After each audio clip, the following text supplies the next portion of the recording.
अच्छा, भगवान ने तो हम सबको आपको बनाया है, सब कहते हैं ना बनाया है, मगर फिर भगवान को मंदिरों के अंदर कैसे प्राण प्रतिष्ठा करने का, इसका क्या मतलब?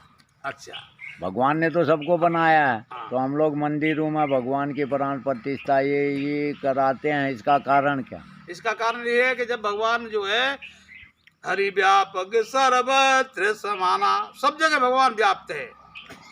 कोई भगवान ब्रज भक्तों के जो है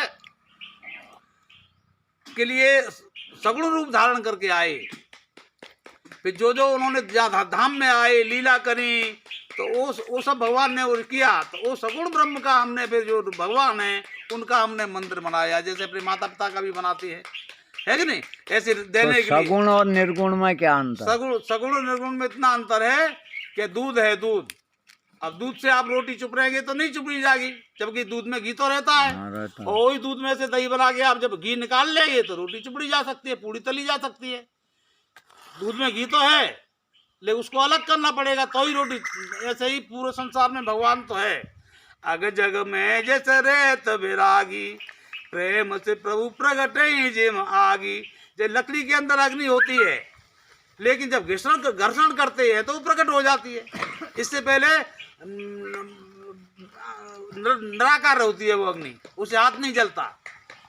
बाकस में देखो, बाकस हम जेब में रखते हैं, लेकिन उससे कभी कपड़ा नहीं जलता है। जब घर्षण कर देते दिया सलाई निकाल के तो तत्काल अग्नि प्रकट हो जाती है। ऐसे ही प्रभु जो है भगवान है वो निराकार रूप से पूरे संसार में ऐसी कोई जगह नहीं है तो में वो में खड़क थम्म में व्याप रहे जगदीश, सब जगह भगवान व्याप्त हैं। लेकिन जब कोई भक्त जो है प्रेम करता है, प्रकट प्रेम के पाले पर प्रभु को नेम बदलते देखा, तो भगवान अपने नियम को बदल करके कभी राम बन के, कभी कृष्ण बन के 24 अवतार है और करोड़ों अवतार हुए हैं भगवान के। सृष्टि तो बहुत लंबी चौड़ी है, बहुत किसी को आज तक तारीख का पता ही नहीं है कि सृष्टि कब चली थी और कब तक चलेगी। तो सृष्टि तो आदि अनादि है।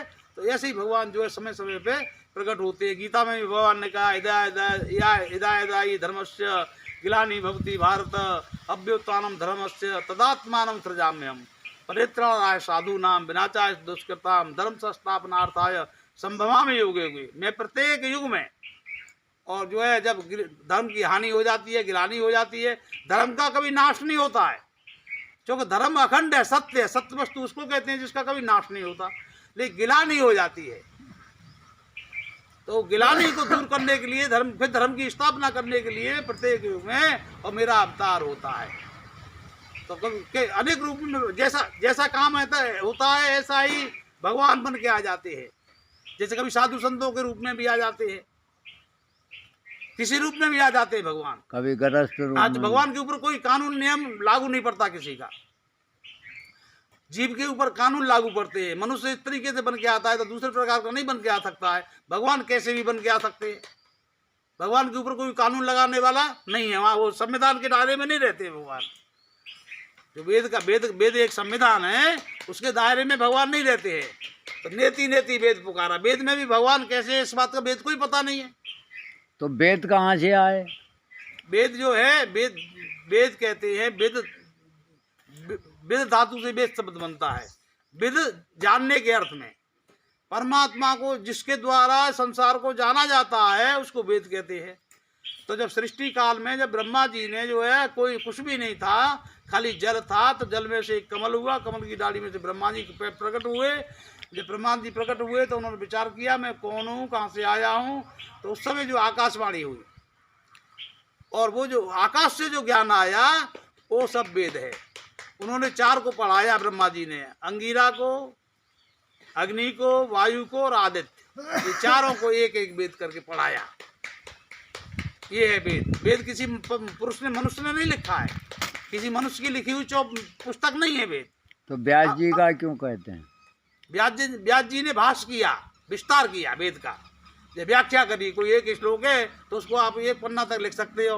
अमुक लोग कहते हैं ना वेद तो व्यास जी ने लिखे, वो तो फिर वेद पहले कैसे हो गए? नहीं, व्यास जी ने वेदों को लिखा नहीं, उन्होंने भाष्य किया।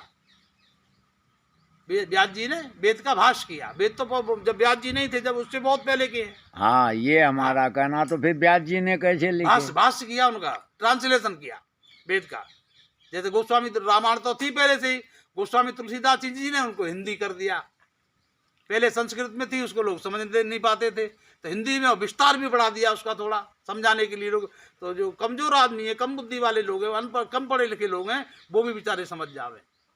ऐसी वेद व्यास जी ने चारों वेदों का भाष्य किया, इसलिए उनको व्यास नाम है। व्याख्या तो रामायण का अध्ययन तो हर जाति का आदमी कर सकता है ना। प्रत्येक वेद का भी अध्ययन हर जाति का कर सकता है, रामायण का अध्ययन हर जाति का करता है। पहले कहते शूद्रों को और स्त्रियों को वेद पढ़ने का अधिकार नहीं है, ये सुना होगा। अब ये रुको 1 मिनट, इसको दोबारा वीडियो नया बनाता हूँ, तो ठीक है, ये लंबा हो ना, बीनी मत पियो, ये यहीं से शुरू।